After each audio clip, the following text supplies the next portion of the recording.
Good morning. This is Lori Kilpatrick. Do you want to know the secret of being content in any and every situation? Whether you're well-fed or hungry, whether you're living in plenty or in want.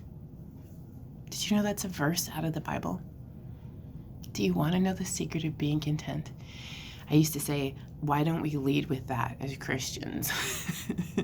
Okay, so I'm the type of person that's kind of all over the place because my brain, I guess I'm dyslexic, so I have like that 3D brain, So I apologize if it seems like I get off topic. I get to there, I promise. Okay, so I'm 44 years old. I have been very, very frustrated with a lot of things in my life just because I didn't understand. I didn't understand. So, this morning when I woke up, I was like, okay, what are we going to talk about today? Because I don't want to do this. This is not something that I like. This is not something I'm comfortable with. This isn't something that I want to do.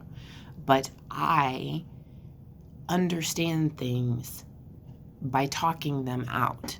Unfortunately, since my brain goes all over the place, it's frustrating to talk to me sometimes, I think.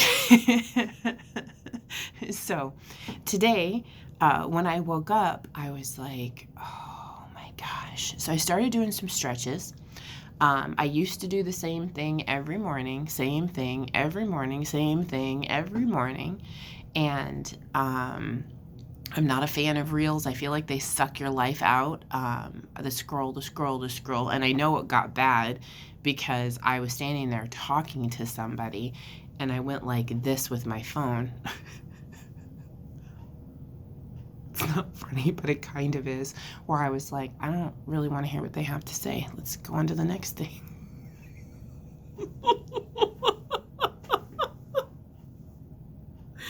So, definitely pay attention.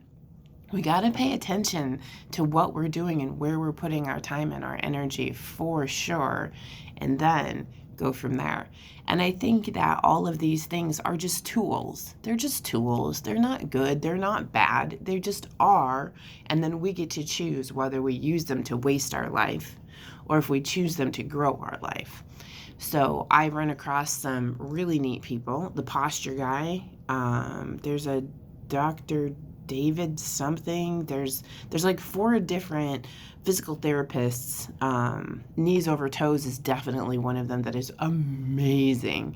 But all of them have movements where they're like, all right, anchor your elbow and then stretch up, but move. That's the point, is like just move. And when you feel that something's tight, hang out in there for a minute and relax it. Like, we need to move. Because our bodies are inherently lazy. They'll do what they have to do to keep you alive. Your brain, your gut, everything was put together to keep you alive. So if you have a part of you that you never use, I'm slouching right now. If you have a part of you that you never use, you don't use your girdle, you don't keep your neck tucked, you don't do these things. If you don't use these small muscles, your body won't give you the energy. It'll stop feeding that area if you consistently don't use it. And I think that happens in our life too. So we say we want peace, or we say we want love, or we say we want this, or we say we want that, but we don't want to make any effort to make it happen, and it won't. So where we dedicate our time and our energy is definitely, it shows. So if we want something, we need to pursue it wholeheartedly. That's not where I thought this was going to go. But I do want to say one thing. This was the point this morning, because I want to make a difference. I want to be who I was made to be. I want to be successful. I want my family home. I want my husband home. I want my kids to have great experiences. I want to just thrive in every aspect of my life. And that's not exhausting or overwhelming to me. It's exciting. So I know that's where I would like to be. I know that's where I would like to go, but I don't always know the steps to get there. When our oldest was younger, he'd want to just be good at something. And I used to tell him all the time, dude, you can't just jump over the mountain. Nobody can fly over the mountain. You have to take the steps to get there, because every step you take, you learn a little something, you grow a little way, you meet somebody that's going to change something. And even though it might not seem pertinent right here, it's part of your life, because you think that you are, whatever. You think that you're learning whatever, I don't care. You think that you're heading towards this specific goal, which is where you need to get all of this experience to get to where you really need to go. So along the way, you might experience, they call it secondary infertility or whatever, but I understand now that this was just the journey that I needed to go on in my life, and that in working through it, in not giving up, and keep continuing in choosing life, in throughout all of the frustrations and all of the grief and all of the sadness, it put me to a point where I can be there for people in a way that other people can't, So know that life is just a journey, but it's not all sunshine and skipping through your sunflower field with your unicorn friends. And it was never made to be. So the parts of your life that you choose to move and use will get fed, and the parts of your life that you ignore won't. So I was thinking, trying to streamline it, find a quick tip or an easy way, but I really, really believe that you just need a strong foundation and to keep moving. You also need to keep your eyes open, because if we're looking, whatever we're looking for is where we'll end up. So if you're looking to compare yourself, you're always going to feel either superior or inferior, If you're always listening for how you're wrong, you're going to feel wrong all the time, If you're listening for how to grow, you'll grow. If you're listening for how to hurt, you'll hurt, Keep your eyes open and your ears open and your heart open. If you've guarded yourself so that you'll never hurt again, you might keep out the yuckies, but you'll also keep out all of the good things too. You will not allow yourself to be open to people that will grow you and just love you where you are, because you're watching for getting hurt. You're listening for pain, and then you're guarding yourself against. It's crazy. And then the last thing is to keep your hands open, which sounds crazy, but if you're going through life holding on to the past, grasping for the future, there's nothing left to accept what's happening right now. So I think it boils down to a good foundation. If you always do what was done without thinking about it, then you're going to get a result that's similar to what's happened before. If your foundation is the current atmosphere, then you're going to be wishy-washy with whatever's happening right now. If your foundation is skipping from want to want to want, then there's no settling in and growing roots and growing strength. I don't know.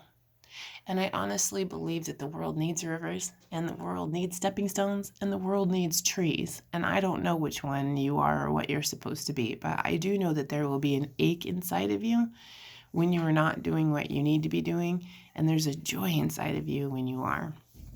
Now, I was raised Catholic, and I respect the Catholic faith for those who thrive in it. I did not. So I sought other things, and I sought a lot of other things. And some of the places I went and participated in were beautiful, and other ones were sketchy, and other ones I asked. But every step that I went with, I learned something. And I learned that that's not what I like or believe in, and that's not what I want from life. And that is an interesting concept, but I don't see anywhere good that can go, you know?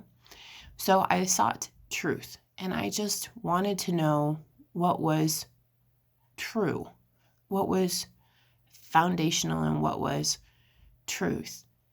And what's funny is none of my clarity came from sitting in a sanctuary. Rarely, sometimes. No.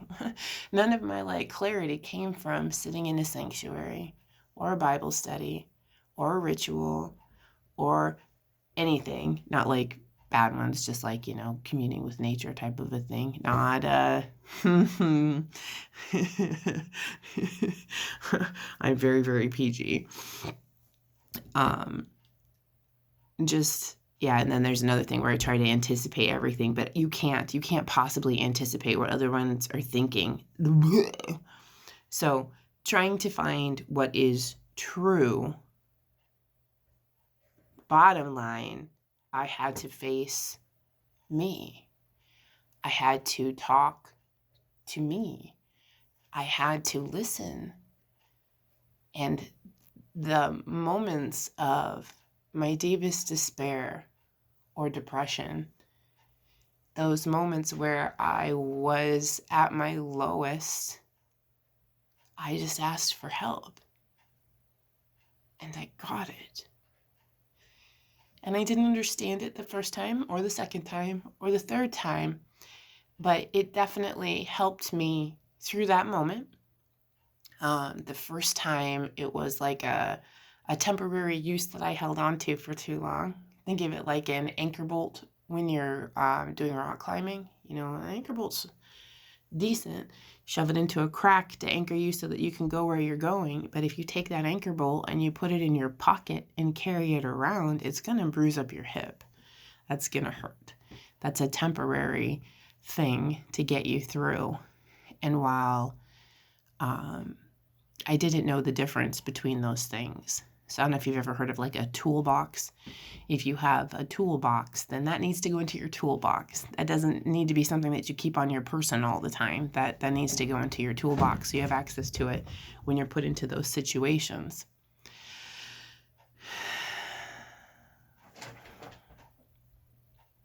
Sorry. I got that analogy from a friend who's not here anymore.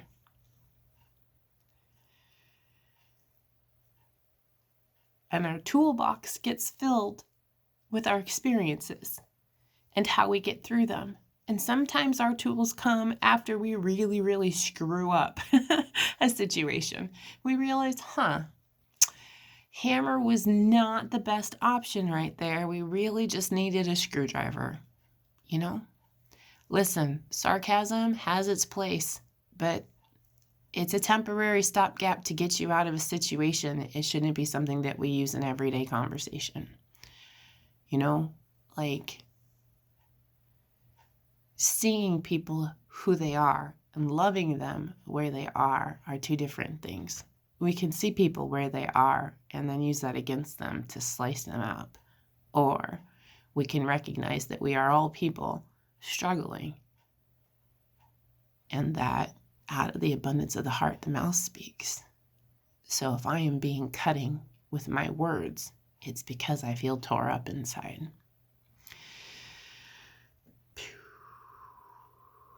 Toolbox. Yeah. So our toolbox is experience. This worked here, that worked there. The one I like to use the most, but only us old people, and I don't feel old, but us older people and more experienced, wiser, hopefully, people might know this. But back in the day when you had your Nintendo first one, regular Nintendo. Whether you played Street Fighter or you played, I don't care, any of those fighting games. What was that one? Mortal Kombat, you only had 6 options. You had up, you had down, you had left, you had right, you had the A and the B. I guess you have select and start too, because, up, down, down, left, right, B, A, select, start. Consider yourself a hero. Anyway, so if you knew that up, down, B was going to throw a punch, or an uppercut, you could try out your different combinations for your different people. So up, down, B might just slide you to the side with one character, but up, down, B will give you an uppercut for another one, So using the same combinations with the different people will give you a different result. So it's important when we find something that works to kind of hold on to that. So if your up, down, B helped you to understand your spouse a little better, you can use your up, down, B in your workplace or with your child or possibly with a group of people. So if stopping and asking a question works, try it somewhere else. Where you have success, bring it into something else. Like, I don't know.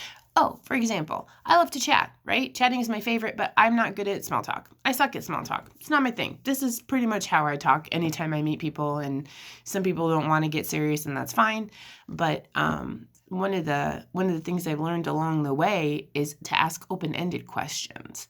And a great one to start is like, what's on your mind? Hey, what's on your mind? I'm excited. I'm interested. I'm like leaning in, none of that is contrived. I genuinely care, but understanding that those things count. Then when I don't 100% want to be in a situation, I am stuck there for whatever reason, office party or whatever, I know that you put a smile on your face, you lean in a little bit, and you nod when people talk. Oh, yeah. And you just listen, right? Those things you can do even if you don't give one toot about what that person is saying. You can do those things. I'm not good at it. I'm not good at it, but I know that I can. And that when they start talking about something that you don't care about at all, doing all of the non-verbals that show that you don't care is kind of rude. It's no different from being like, yeah, I really don't care what you're talking about, and then walking away, which I feel is also very rude. But if I know that, leaning in and just telling myself, wow, they're really interested in this, instead of this is the most boring story I've ever heard in my life. Both of them might be incredibly accurate, but one of them is going to continue a pleasant experience and the other one is going to make me look really bad. So, you just use your tool that applies at the time, learn what you know, and go from there. But open-ended questions are awesome. What's on your mind? So what's on your mind? And then just listen, my mom used to always tell me when I would go into situations, she'd be like, okay, so remember, you have 2 ears and 1 mouth. So let's listen twice as much as you talk, which is funny because know your audience and speak their language. She'd have just left it alone. I would have figured it out myself. And in figuring things out myself, they stick a lot better than not. Anyway, so I have to show you something. The other thing is, wherever you are, that's where you are. Okay? So if you don't like where you are, you're the person that has the power to change. Now, I learned this through Al-Anon. My husband is not an alcoholic, but we have alcoholics in our family that have definitely influenced us. So I go to Al-Anon not because my spouse is an alcoholic, but because I was feeling paralyzed by other people's choices. We start the meeting with this serenity prayer, which says, we say it every week, so of course I can't think of it right now. God, grant me the serenity to accept the things I cannot change, the courage to change the things I can, and the wisdom to know the difference. Now, this is a shortened version of a beautiful, longer prayer, but we recognize that there's a power bigger than us. And honestly, I don't care what you call it. That's between you and them. God, grant me the serenity. Give me the peace to accept the things I cannot change. There's so much in this life that we cannot change, right? The courage to change the things I can, which is me. How I think about things, how I speak about things, how I act. That's what I have control over. And in it, we learn about like how to have joy despite your circumstances. Like, you are not stuck. I don't know if you've ever heard of Corrie ten Boom, but her story is amazing. Amazing. And despite her horrific circumstances, she chooses joy. She chooses perseverance. She chooses life. It's amazing. So, God, grant me something bigger than me. Help me find peace when I don't have any. Help me have peace with the things I don't have any control over. Give me courage to change the things I do have control over. And then give me the wisdom to know the difference. So if I am trying to control what my husband is saying, I don't control anything comes out of his mouth, and vice versa. But I can choose how I react to it. Now, I had all of these amazing things that I didn't know how to pull together. And when I was, just before I turned 30, I got invited to a Bible study. Now, I lived 17 miles away from this place, and the lady who invited me, the only reason I went was because as she was inviting me, she kind of said something along the lines of, "I'm pretty sure you won't come." Well, God knows that I'm stubborn, so tell me I won't do something. And I'm not quite that stubborn anymore, but I went. And at the time, that very first one, I was with contentious people. Like, I just had surrounded myself with contentious people, very, very smart people, but people that were smart and they knew it. And arguing was like our love language, I guess, or at least how we chose to communicate and to be superior. Like, we used big words and we argued, and we liked to point out how other people were stupid, which of course then makes us smart, you know? And that was just the people I chose to hang out with, you know, like, most of them were selfish and a little manipulative. And, honestly, I understand now that they were just searching and trying to figure out where they fit and how they belonged. But we settled into this group of, just that stage of our lives. I don't think anyone is like that anymore, but that's where we were at that time. So I get in with this group of people, so I do what I know, which is argue just to argue, not even necessarily what I believe, because I honestly didn't know what I believed. I just argued to argue. Like, let me poke a hole in that. Let me poke a hole in that. Let me poke a hole in that. So these women were sitting there talking. Most of them were my age, and they were talking about God this and God that. And I was like, well, you know, and about how, like, the world didn't understand, and the world this and the world that. And I was like, you know, if you just make it a little G and not make it a big G, like there's only one God, then I think everybody would be fine. And she's tiny, probably half my size. She slams her hands on the table and leans in pretty aggressively and was like, "That's the whole point." And I'm like, okay. I'm a big girl. I know how to make myself small. Like, that's fine. And the leader was like, no, go ahead. Say what you were going to say. I was like, no, I think she can take me. And this was back in the day of home phones. So later that day, another lady called me on my home phone and was like, "I hope that this won't stop you from coming back." And oh my gosh, heck yeah, it was going to. I was never coming back there. Are you kidding me? These people are crazy. They're narrow-minded and crazy, and And this isn't what I want from my life, but I also was incredibly lonely. But the very fact that she just assumed that I was not going to come back, oh, heck yeah, I'm coming back. I'll come back every week. So even though ideally your path you may want it to go 1 through 10, you're the one that decided that it needed to go in numerical order. Maybe it's going according to lessons that you need to learn, and you're the one that's assigning the numbers to them, So that brings me to my point, or how this whole thing got started. Oh my gosh, there's so much. Okay, so I am 44 years old, and I feel that at 44 you should have some things down, and we just don't. So I'm gonna show you something. So I have a thing that'll hold my phone, because about 3 years ago I wanted to start doing videos, but I didn't like this made me nervous, and I used to touch my face and I'd say all the time.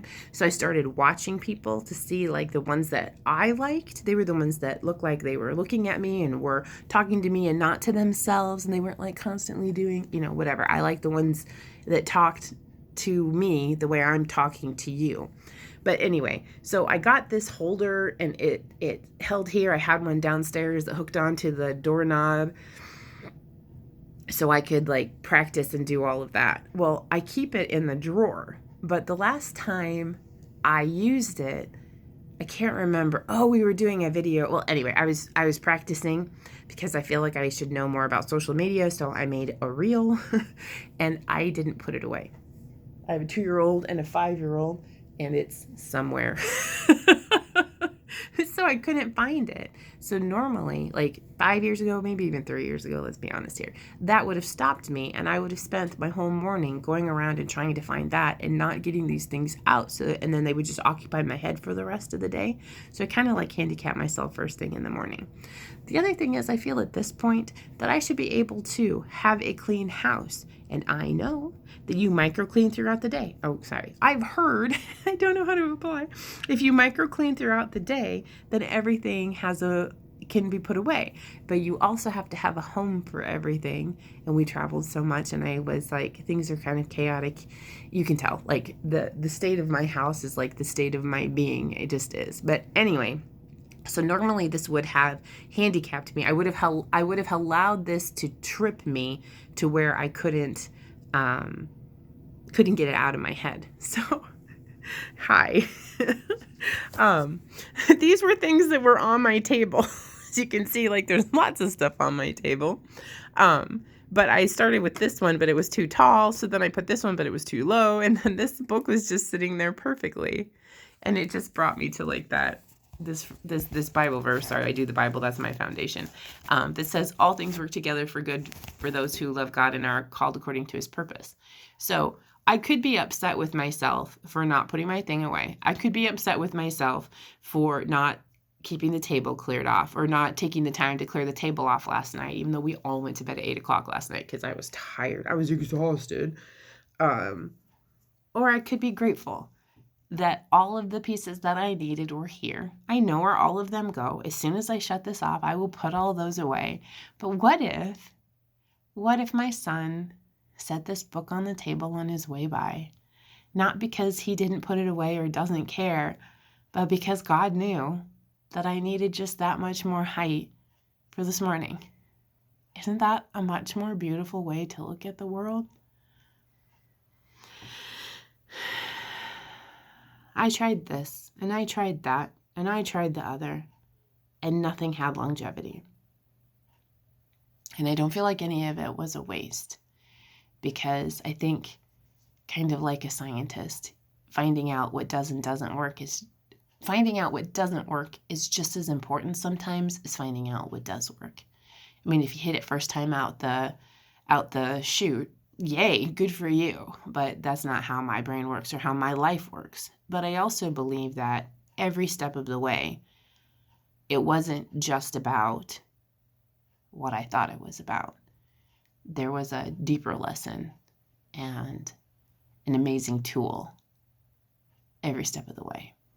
So I wanted to keep this under 30 minutes. But I found a foundation that works for me. I found a foundation that works for me. And it's kind of like the ABCs. We all need to recognize our letters, right? And after we recognize our letters, we need to understand the sounds that they make.